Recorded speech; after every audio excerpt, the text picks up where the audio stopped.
Hello everyone, मैं सलोनी और स्वागत करती हूँ आपका मेरे YouTube channel ready for study में। आज हम हिंदी का बहुत ही इम्पोर्टेंट टॉपिक संज्ञा जिसका नाम है वो करेंगे। ठीक है, तो चलिए आज का जो टॉपिक है हम वो शुरू करते हैं। आज का हमारा टॉपिक है संज्ञा। लेकिन संज्ञा समझने से पहले हम दो चीजें समझेंगे। पहला,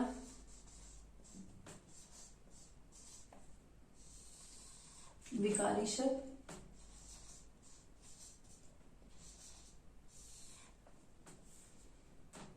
और दूसरा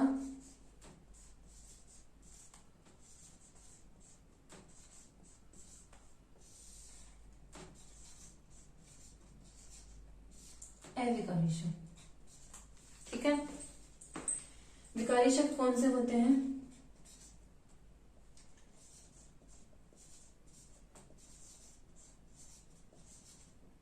वो शब्द जिन्हें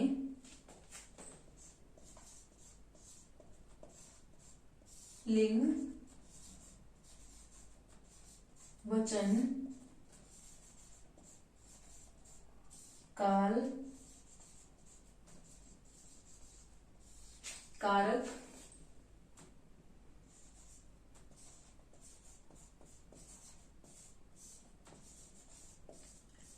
आदि के आधार पर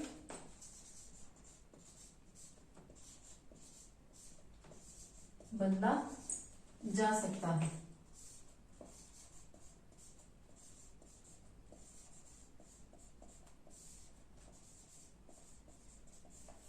ठीक है, विकारी शब्द कौन से होते हैं? विकारी शब्द वो शब्द जिन्हें लिंग, काल, कारक और वचन के आधार पर बदला जा सकता है, उन्हें हम विकारी शब्द कहते हैं। दूसरा देखते हैं अविकारी शब्द कौन से होते हैं। अविकारी शब्द वो होते हैं वो शब्द जिन्हें लिंग, वचन, काल, कारक के आधार पर नहीं बदला जा सकता, नहीं बदला जा सकता। ठीक है, विकारी शब्द कौन से होते हैं? वे शब्द जिन्हें लिंग, वचन, कारक, काल के आधार पर बदला जा सकता है, उन्हें हम विकारी शब्द कहते हैं। और जिन्हें इनके आधार पर बदला नहीं जा सकता है, उन्हें हम अविकारी शब्द कहते हैं। तो देखते हैं विकारी शब्द होते कौन से हैं। विकारी शब्द आपके होंगे, पहला होगा संज्ञा, दूसरा आपका सर्वनाम,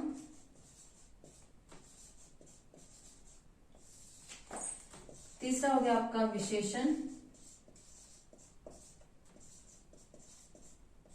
और चौथा हो गया आपका क्रिया। ये हैं आपके विकारी शब्द। अब देखिए अविकारी कौन से होते हैं। विकारी शब्द को हम अव्यय भी कहते हैं। अविकारी शब्दों को अव्यय भी कहा जाता है। इसमें पहला आता है आपका क्रिया विशेषण,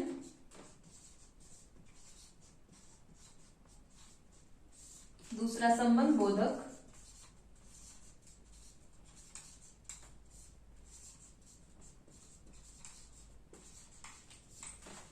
तीसरा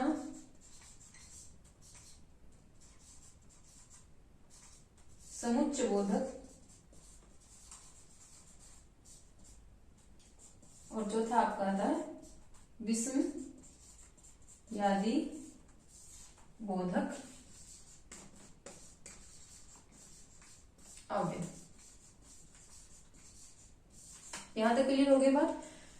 अविकारी या अव्यय शब्द किसे कहते हैं? जिन्हें लिंग, वचन, काल और कारक के आधार पर बदला नहीं जा सकता। ये आपके कौन कौन से हो गए? क्रिया विशेषण, संबंध बोधक, समुच्चय बोधक और विषमयादि बोधक। 4 आपके विकारी हैं और 4 आपके अविकारी हैं। तो आज का जो हमारा टॉपिक होगा वो विकारी शब्द का संज्ञा होगा। इसको आज हम करेंगे, संज्ञा को करेंगे। तो चलिए संज्ञा को शुरू करते हैं।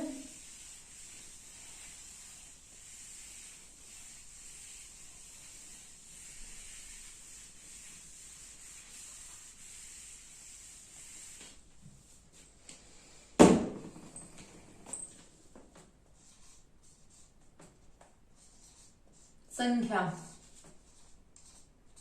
क्या होती है आपकी परिभाषा संख्या की? देखिए,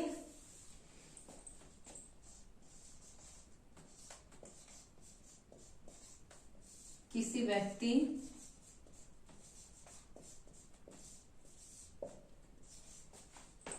वस्तु, स्थान या भाव के नाम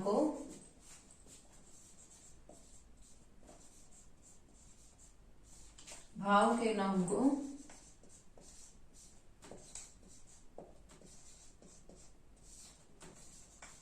संज्ञा कहा जाता है। ठीक है, संख्या का मतलब होता है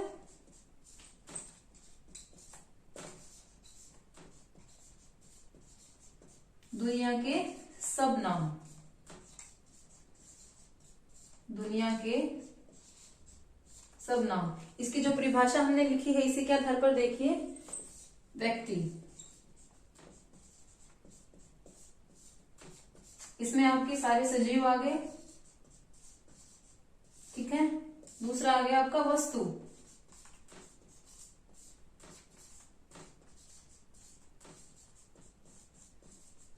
इसमें आपके सारे निर्जीव आ गए। स्थान, किसी जगह का नाम, किसी जगह का नाम। और ये आ गया आपका भाव, मतलब भावना। देखिए, संज्ञा की परिभाषा, किसी व्यक्ति, वस्तु, स्थान या भाव के नाम को हम संज्ञा कहते हैं। ठीक है, संज्ञा क्या होती है? दुनिया के सब नाम जो है संज्ञा के अंदर आ जाते हैं। ठीक है, ये देखिए, व्यक्ति, इसमें व्यक्तियों के नाम आ गए। व्यक्ति क्या है? सजीव। वस्तु के नाम आ गए। वस्तु क्या है? निर्जीव। फिर आ गया आपका स्थान, किसी जगह का नाम। और भाव आपकी क्या हो गए? अंदर की कोई भावनाएं। तो ये जो आपकी हैं ये तीन, ये क्या है? दृश्य, इन्हें हम देख सकते हैं, लेकिन ये जो भावनाएं हैं ये अदृश्य होती हैं। ये क्या होती हैं आपकी? अदृश्य। जैसे क्रोध हो गया, ठीक है, दया होगी, इनको हम देख नहीं सकते। ठीक है, तो ये आपकी क्या होगी? अदृश्य होगी। तो ये आपकी संज्ञा की परिभाषा होगी। ठीक है, संज्ञा को नाम भी कहा जाता है। संज्ञा को नाम भी कहा जाता है, क्योंकि किसी व्यक्ति, वस्तु, स्थान या भाव के नाम को ही हम क्या कहते हैं? संज्ञा कहते हैं।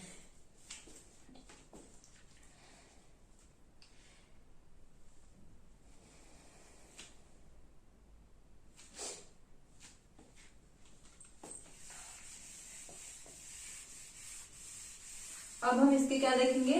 प्रकार। संज्ञा आपकी समझ में आ गई। संज्ञा होती क्या है? किसी व्यक्ति, वस्तु या स्थान के नाम को हम क्या कहते हैं? संज्ञा कहते हैं। ठीक है, किसी भी भाषा की जो पहचान है वो बिना संज्ञा के नहीं हो सकती। ठीक है, अब हम करेंगे संज्ञा के प्रकार। सबसे पहले हम करेंगे मूल रूप से संज्ञा के प्रकार कितने हैं। मूल रूप से संज्ञा के प्रकार।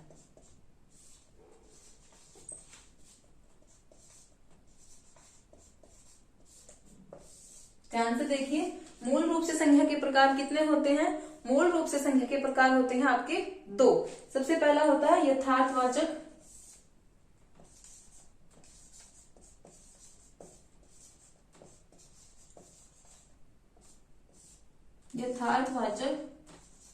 संज्ञा, और दूसरी होती है आपकी भाववाचक संज्ञा। यथार्थवाचक आपकी संज्ञा कौन सी होती है? वे नाम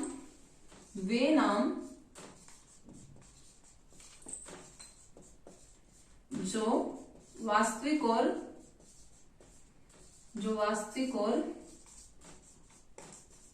दृश्य हों। वे नाम जो वास्तविक और दृश्य हों, या लगा लीजिए जिनका मूर्त रूप हो, जिनका मूर्त रूप हो। ठीक है, यथार्थवाचक संज्ञा कौन सी होती है? वे नाम जो वास्तविक और दृश्य हो, जिनका मूर्त रूप हो, जिन्हें हम देख सकते हैं। और भाववाचक आपकी कौन सी होगी? जो वास्तविक नहीं होते या अदृश्य होते हैं। जो अवास्तविक और अदृश्य होते हैं वो होती है आपकी भाववाचक संज्ञा। ठीक है, तो मूल रूप से संज्ञा के प्रकार आपके दो हैं, एक यथार्थवाचक और एक भाववाचक। यथार्थवाचक वे नाम जो वास्तविक और दृश्य होते हैं उनको हम यथार्थवाचक कहते हैं, और जो भाववाचक जो अदृश्य और अवास्तविक होते हैं जिन्हें हम प्रत्यक्ष रूप से नहीं देख सकते उनको हम क्या कहते हैं, भाववाचक संज्ञा कहते हैं। ठीक है,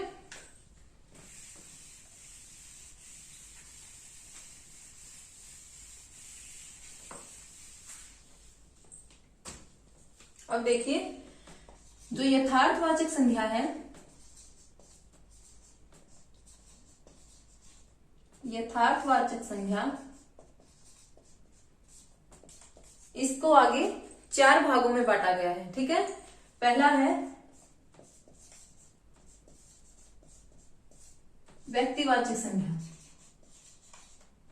पहला है आपका व्यक्तिवाचक संज्ञा।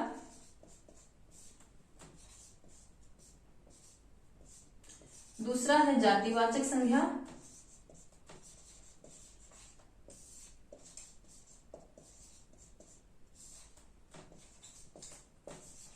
तीसरा है द्रव्यवाचक संज्ञा,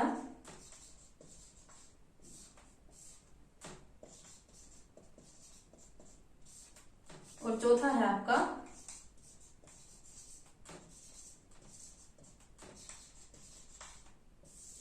समूहवाचक संज्ञा।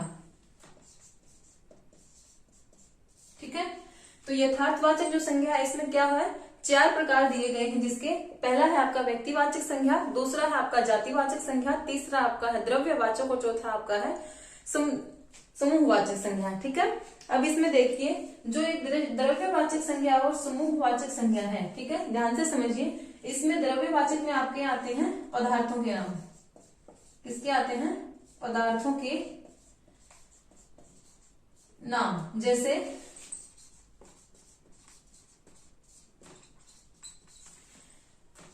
सोना, चांदी, तांबा, या लगा लीजिए घी, तेल, ये सारे आपके कौन से हैं, द्रव्यवाचक संज्ञा। ठीक है, और जो समूहवाचक संज्ञा है आपकी, इसमें आएंगे आपके समुदाय, दल या संगठनों के नाम।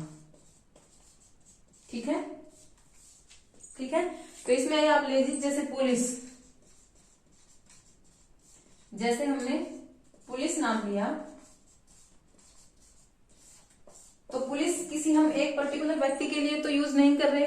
पुलिस कहते ही हमारे मन में क्या आता है, पूरा उसका वो समूह के रूप में हम उस चीज को देखते हैं। तो इसलिए हम जैसे हमने पुलिस का नाम लिया तो उसको हम क्या देखेंगे, समूह के रूप में देखेंगे। तो इसलिए इसको समूहवाचक संज्ञा में आएगा आपका समुदाय। ये पुलिस का पूरा क्या हो गया, दल से हम इसको मानेंगे। समुदाय, दल और संगठनों के नाम आपके किस में आएंगे, समूहवाचक संज्ञा में आएंगे। ठीक है, तो लेकिन जो वर्तमान में हम जो संख्या प्रयोग में, वर्तमान में संख्या के कितने प्रकार हम प्रयोग में ला रहे हैं, 3 प्रकार। कौन कौन से, व्यक्तिवाचक संज्ञा, जातिवाचक संज्ञा और तीसरी हमारी कौन सी है, भाववाचक संज्ञा। क्योंकि ये जो 2 नाम है ना, द्रव्यवाचक और समूहवाचक, इनको जातिवाचक में ही मिला दिया गया है। वर्तमान में जो द्रव्यवाचक और समूहवाचक हैं, इनको हम जातिवाचक में मिलाकर ही पढ़ते हैं। तो वर्तमान में अगर हम संज्ञा के जितने कौन से प्रकार पढ़ते हैं, 3 प्रकार पढ़ते हैं। पहला है व्यक्तिवाचक संज्ञा, दूसरा है जातिवाचक संज्ञा और तीसरा हमारा है भाववाचक संज्ञा। ठीक है, तीसरा हमारा भाववाचक संज्ञा। तो यहाँ तक हमने क्या पढ़ा, विकारी और अविकारी शब्द पढ़े। विकारी शब्द में आपके आज हम जो करने जा रहे कर रहे हैं वो हमारा है संज्ञा।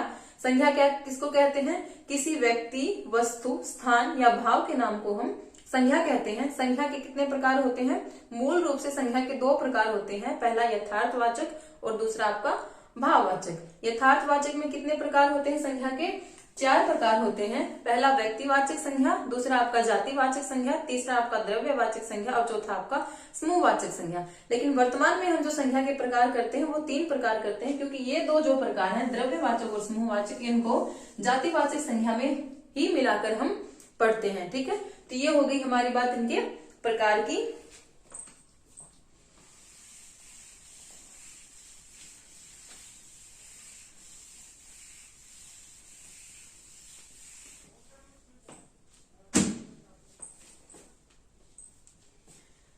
तो अब हम पहला पढ़ेंगे व्यक्तिवाचक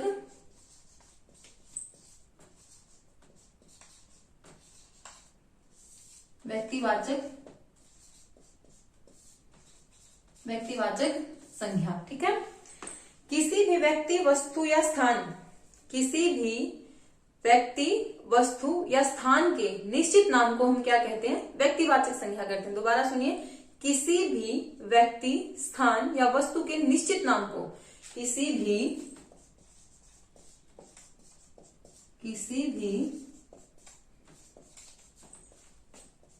व्यक्ति, वस्तु या स्थान के निश्चित नाम को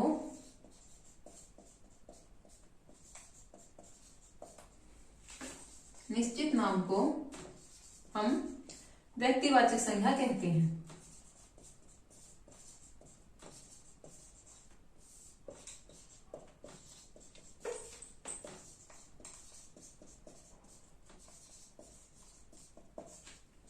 जैसे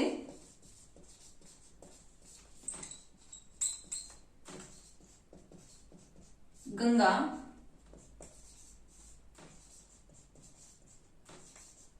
हिमालय, मोहन आदि। ठीक है, तो व्यक्तिवाचक संज्ञा आपकी कौन सी होगी? किसी भी व्यक्ति, वस्तु या स्थान के निश्चित नाम को हम व्यक्तिवाचक संज्ञा कहते हैं। जैसे गंगा, हिमालय, मोहन जैसे। ठीक है, ये हमारी होगी व्यक्तिवाचक संज्ञा। अब देखिए जातिवाचक संज्ञा।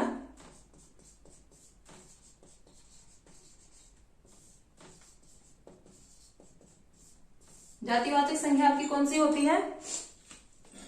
वो संज्ञा जो किसी जाति का बोध कराती है। ठीक है, किसी भी व्यक्ति, वस्तु, स्थान आदि के निश्चित नाम को तो हम कहेंगे व्यक्तिवाचक संज्ञा, लेकिन इनकी जाति, समूह और वर्ग के नाम को हम कहेंगे जातिवाचक संज्ञा। देखिए, किसी भी व्यक्ति, वस्तु, स्थान के निश्चित नाम को हम कहेंगे व्यक्तिवाचक संज्ञा, लेकिन इसके समूह, वर्ग या जाति को जिससे हमें पता लगेगा उसको हम क्या कहेंगे? जातिवाचक संज्ञा। इसके एग्जांपल दे दीजिए, जैसे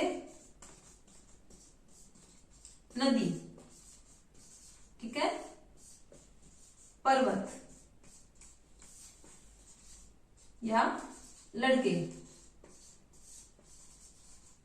ठीक है, अब इसमें आप देखिए, इसमें नदी इसमें सारी नदी आ गई। ठीक है, इससे समुच्चय जो नदी के नाम है वो सारे। इसमें जो हमने लिया था एक गंगा हमने एक नदी का नाम लिया था, लेकिन इसमें सारी आ गई आपकी, गंगा, यमुना, सरस्वती सब आ गई। इस नदी से सब का बोध हो रहा है।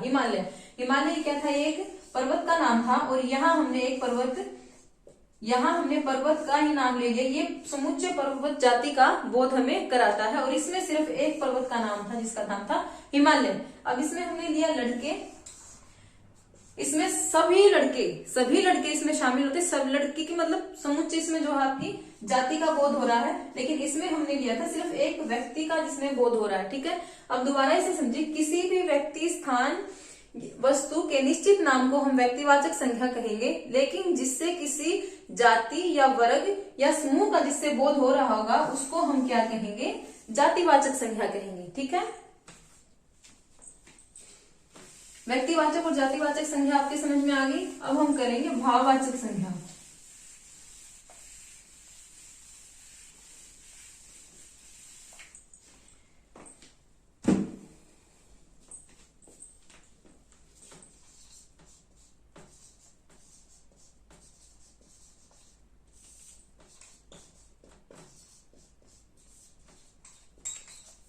अब हम करेंगे भाववाचक संख्या।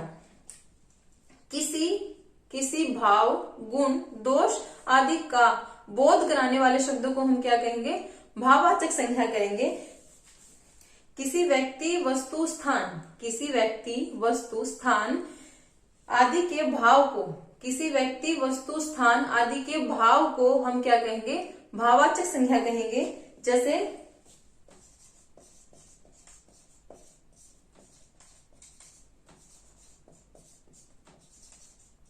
क्रोध, दया, ठीक है। ऐसे शब्द जिससे हमें किसी के भाव का पता लगता है, जैसे क्रोध, इससे हमें क्या पता लगता है? दया, भाव का पता लग रहा है, तो इसे हम क्या कहेंगे? भाववाचक संख्या कहेंगे, ठीक है। अब आगे देखिए,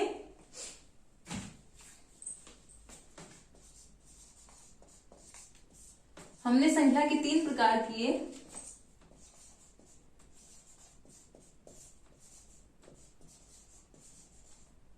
व्यक्तिवाचक, जातिवाचक और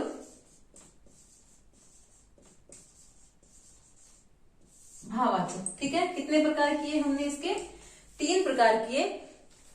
अब इसमें देखिए, व्यक्तिवाचक जो है हमारा क्या है? दृश्य। इसको हम क्या कह सकते हैं? देख सकते हैं। और ये भी हमारा क्या है? दृश्य। लेकिन ये क्या है? अदृश्य। क्योंकि किसी के जो भाव होते हैं उन्हें हम देख नहीं सकते, ठीक है।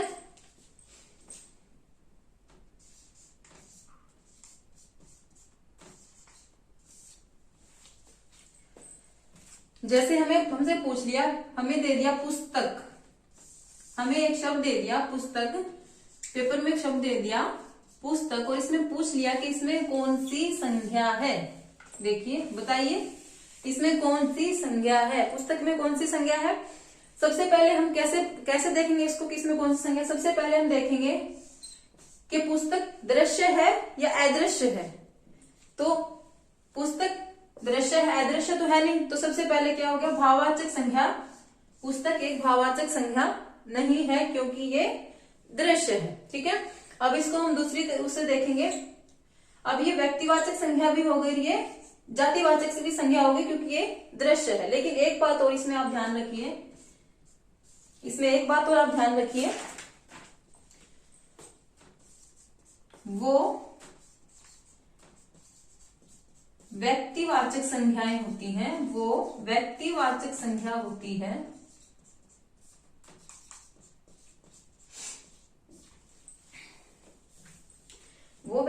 संज्ञा होती है जो दृश्य होने के साथ साथ, ध्यान से सुनिए, जो दृश्य होने के साथ साथ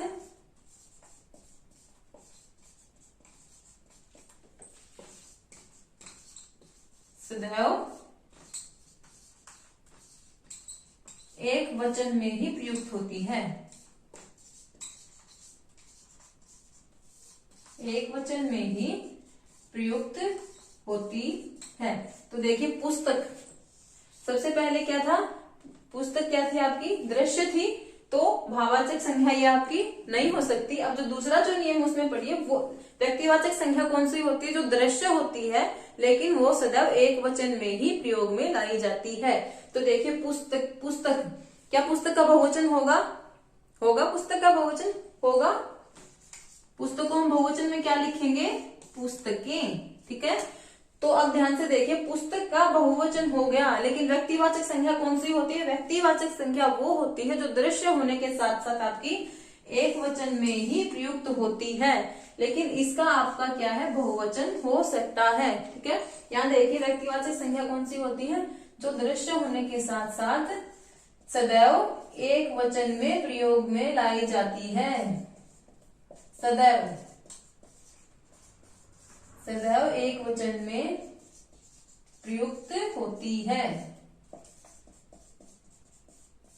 और जातिवाचक संज्ञा आपकी कौन सी हो गई? जो दृश्य होने के साथ साथ बहुवचन होती है या या उसका एक वचन से बहुवचन बनाया जा सकता है, या उसका एक वचन से बहुवचन बनाया जा सकता है।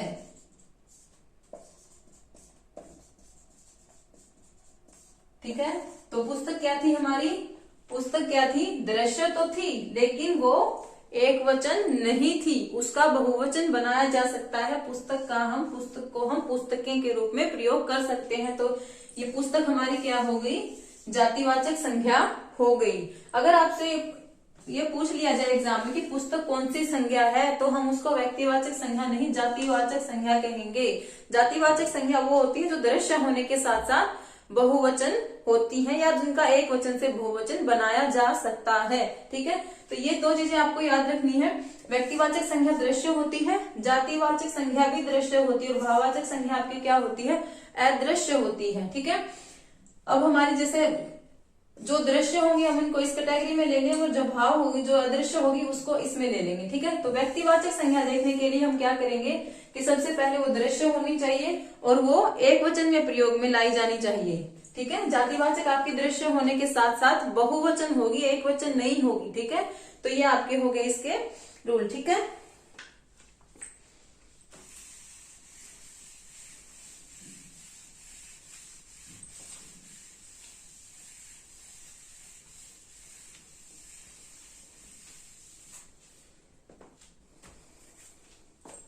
अब देखिए, अब हम भाववाचक संज्ञा के बारे में पढ़ेंगे।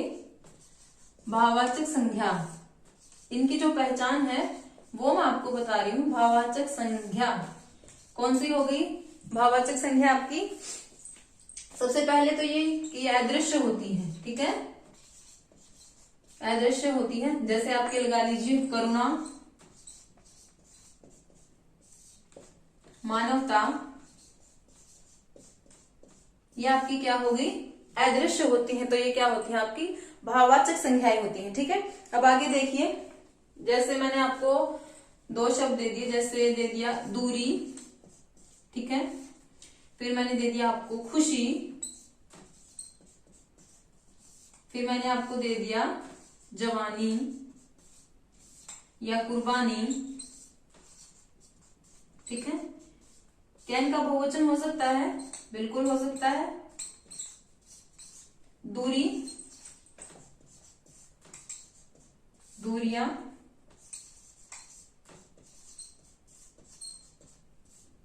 खुशियां,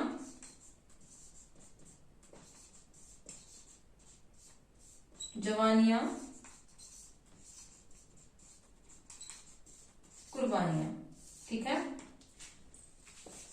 सबसे पहले हमारी क्या है? ये भाववाचक संज्ञा है। ठीक है, क्या है? भाववाचक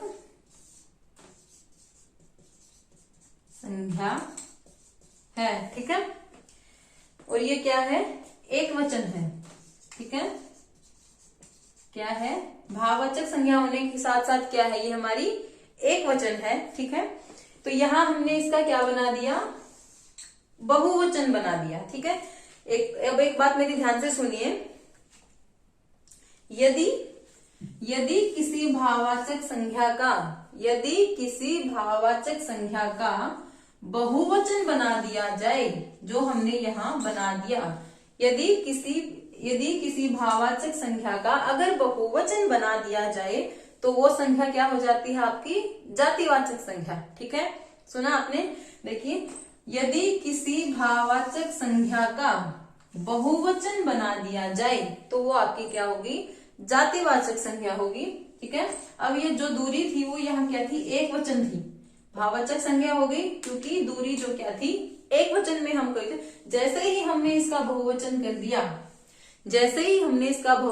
दिया, तो ये क्या हो गई? जातिवाचक संज्ञा हो गई। ठीक है, क्या हो गई? आपकी जातिवाचक संज्ञा होगी। ध्यान से समझिए, यदि किसी भाववाचक संख्या का यदि एक वचन से उसको बहुवचन बना दिया जाए तो वो आपकी क्या हो जाएगी? जातिवाचक संज्ञा हो जाएगी। खुशी का हमने खुशियां कर दिया, जवानी का जवानियां कर दिया, कुर्बानी का हमने कुर्बानियां कर दिया, तो ये क्या होगी? आपकी जातिवाचक संज्ञा। ठीक है, समझ आ गया आपको। स्वभाववाचक संज्ञा कौन सी होती है आपकी? अदृश्य होती हैं। ठीक है, तो ये अदृश्य ही ली थी हमने। दूरी, खुशियां, खुशी, जवानी, कुर्बानी क्या थी? ये अदृश्य थी, भाव थे। ठीक है, लेकिन ये क्या थी? एक वचन। जब ये एक वचन में प्रयोग होंगी तो क्या होगी? आपकी भाववाचक संज्ञा होगी। लेकिन जैसे ही इनका एक वचन से बहुवचन बना दिया जाए तो आपकी क्या हो जाएंगी? ये जातिवाचक संज्ञा हो जाएंगी। ठीक है,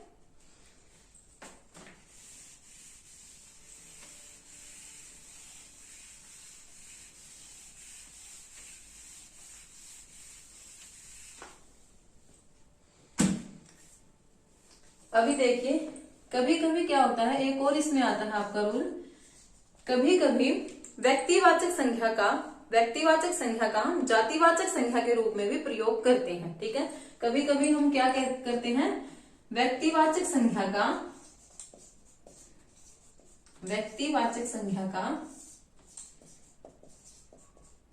जो प्रयोग करते हैं वो क्या करते हैं? जातिवाचक संख्या के रूप में भी करते हैं। कैसे करते हैं? देखिए, इसमें हम एग्जांपल ले लेते हैं, उदाहरण के तौर पर हमने इसमें ले लिया, आज के युग में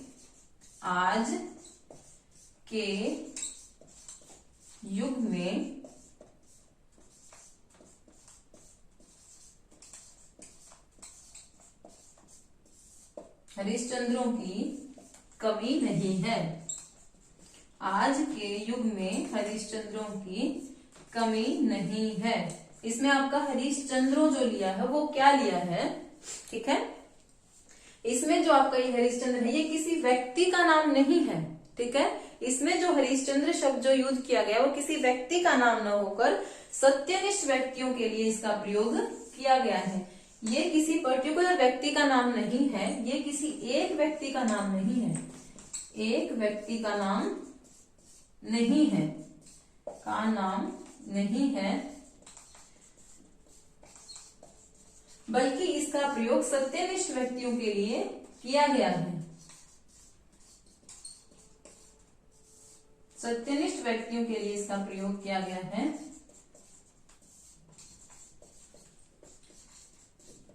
ठीक है, सत्यनिष्ठ व्यक्तियों के लिए इसका प्रयोग किया गया है, तो ये क्या हो गई? आपकी जातिवाचक संज्ञा। ठीक है, तो हम इसको क्या कहेंगे? व्यक्तिवाचक संज्ञा ना कहकर हम इसे क्या कहेंगे? जातिवाचक संज्ञा कहेंगे, क्योंकि हरिश्चंद्र जो हमने इसमें लिया है किसी व्यक्ति का नाम नहीं बल्कि एक ये जाति का नाम, जाति से वो करवा रहा है। इसमें हम क्या ले रहे हैं? सत्यनिष्ठ व्यक्तियों की जाति का इसमें बोध करवा रहा है। ठीक है, तो इसको हम क्या कहेंगे? जातिवाचक संज्ञा कहेंगे। ठीक है,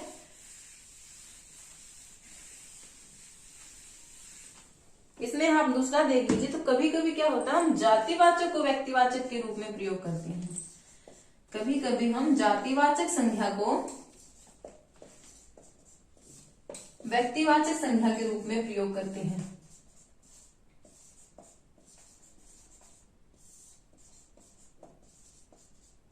व्यक्तिवाचक संख्या के रूप में प्रयोग करते हैं, जैसे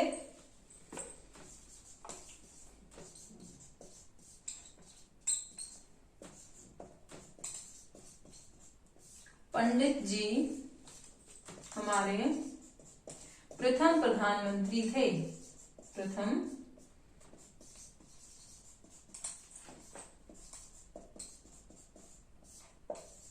ठीक है, तो इसमें जो पंडित जी है वो किसी जाति का नाम नहीं है। इसमें जो पंडित जी जो हमने प्रयोग में लाया है वो किसी जाति का नाम ना होकर किसका नाम है? व्यक्ति का नाम है। श्री जवाहर लाल नेहरू जी। ठीक है, ठीक है, तो इसमें क्या है? पंडित जी किसी जाति का नाम न होकर क्या है? एक व्यक्ति का नाम है। ठीक है, तो इसमें कौन सी संज्ञा होगी? आपकी व्यक्तिवाचक संज्ञा होगी। ठीक है, तो आज की हम वीडियो में हमने कौन सा पढ़ा? सबसे पहले हमने पढ़ा विकारी शब्द। विकारी शब्द कौन से होते हैं? विकारी शब्द वे शब्द होते हैं जिसे लिंग, वचन, काल और कारक के आधार पर बदला जा सकता है, वो होते हैं आपके विकारी शब्द। अविकारी शब्द आपके कौन से होते हैं? जिसे लिंग, वचन, काल और कारक के आधार पर बदला नहीं जा सकता, वो होते हैं आपके अविकारी शब्द। विकारी शब्द आपके होते हैं संज्ञा, सर्वनाम, क्रिया और विशेषण। और जो आपके अविकारी शब्द होते हैं वो होते हैं आपके संबंध बोधक, समुच्चय बोधक, विषमयादि बोधक और आपके क्रिया विशेषण। ठीक है। उसके बाद हमने पढ़ा संख्या किसे कहते हैं। संख्या किसे कहते हैं? किसी व्यक्ति, वस्तु, स्थान या मनुष्य के नाम को या भाव के नाम को हम क्या कहते हैं? संज्ञा कहते हैं। मूल रूप से संज्ञा के दो प्रकार होते हैं। पहला होता है आपका यथार्थवाचक और दूसरा होता है आपका भाववाचक। यथार्थवाचक को हम फिर से 4 भागों में बांटते हैं। उसमें आप कौन कौन से आते हैं? व्यक्तिवाचक संज्ञा, जातिवाचक संज्ञा, द्रव्यवाचक संज्ञा और आपका समूहवाचक संज्ञा। ठीक है। जो द्रव्य और समूहवाचक, जो वर्तमान में हम जो संज्ञा के प्रयोग में प्रकार करते हैं वो 3 प्रकार करते हैं, क्योंकि द्रव्यवाचक और आपका समूहवाचक इनको हमने जातिवाचक संज्ञा में ही मिलाकर पढ़ते हैं। तो वर्तमान में जो हम संज्ञा के प्रकार करते हैं कौन कितने करते हैं? 3 करते हैं। पहला व्यक्तिवाचक संज्ञा, दूसरा आपका जातिवाचक संज्ञा और तीसरा आपका भाववाचक संज्ञा। ठीक है। व्यक्तिवाचक संज्ञा आपकी कौन सी होती है? जिससे किसी व्यक्ति, पर्टिकुलर किसी व्यक्ति के नाम का बोध होता है, वो आती है आपकी व्यक्तिवाचक संज्ञा। जैसे हमने किया था गंगा, हिमालय। ठीक है। उसके बाद आपकी होगी जातिवाचक संज्ञा, जिससे किसी की जाति का बोध होता है। ठीक है। जैसे हमने किया पर्वत, वो जो पर्वत का जो पूरा जाति है उसका बोध है, उसमें आपके सारे पर्वत उसके अंदर ही आ जाते हैं। ठीक है। उसके बाद आपका भाव, जिस शब्द से किसी के भाव का पता लगे वो होती है आपकी भाववाचक संज्ञाएं। ठीक है। इसके बाद हमने पढ़ा आपकी जो व्यक्तिवाचक जो संज्ञाएं होती हैं वो दृश्य होती हैं, जातिवाचक जो होती हैं वो आपकी दृश्य होती है, और जो भाववाचक संज्ञा होती है आपकी अदृश्य होती है। ठीक है। और लेकिन व्यक्तिवाचक संज्ञा में क्या है? वो दृश्य होने के साथ साथ सदैव एक वचन में ही प्रयोग में लाई जाती है, उसका बहुवचन नहीं बनाया जा सकता, वो होती है आपकी व्यक्तिवाचक संज्ञाएं। जो आपकी जातिवाचक संज्ञा होती है वो दृश्य होने के साथ साथ बहुवचन में प्रयोग, हमेशा बहुवचन के साथ ही प्रयोग में लाई जाती है, या उसका एक वचन से बहुवचन किया जाता है, वो होती है आपकी जातिवाचक संज्ञाएं। ठीक है। भाववाचक संज्ञा आपकी होती है अदृश्य होती है, लेकिन हमेशा एक वचन होती है। भाववाचक संज्ञा जो होती है आपकी अदृश्य होती है, लेकिन हमेशा एक वचन में ही प्रयोग में लाई जाती है। जैसे ही उसका एक वचन से बहुवचन बना दिया जाता है, वो संज्ञा आपकी भाववाचक से जातिवाचक संज्ञा बन जाती है। ठीक है। जैसे हमने किया था कुर्बानी, कुर्बानी क्या है? एक जातिवाचक संज्ञा है, क्योंकि वो एक वचन में प्रयोग में लाई जा रही है, लेकिन हमने जैसे ही कुर्बानी से कुर्बानियां कर दिया तो वो आपकी कौन सी हो गई? जातिवाचक संज्ञा हो गई। ठीक है। तो आज का जो टॉपिक था हमने उसमें संज्ञा को पूरी डिटेल में पढ़ा। फिर भी अगर आपको कोई डाउट है तो आप 1-2 बार वीडियो को देखिए, और फिर भी अगर आपको कोई दिक्कत इसमें आती है तो आप कमेंट बॉक्स में कमेंट करके पूछ सकते हैं। ठीक है। Thank you so much.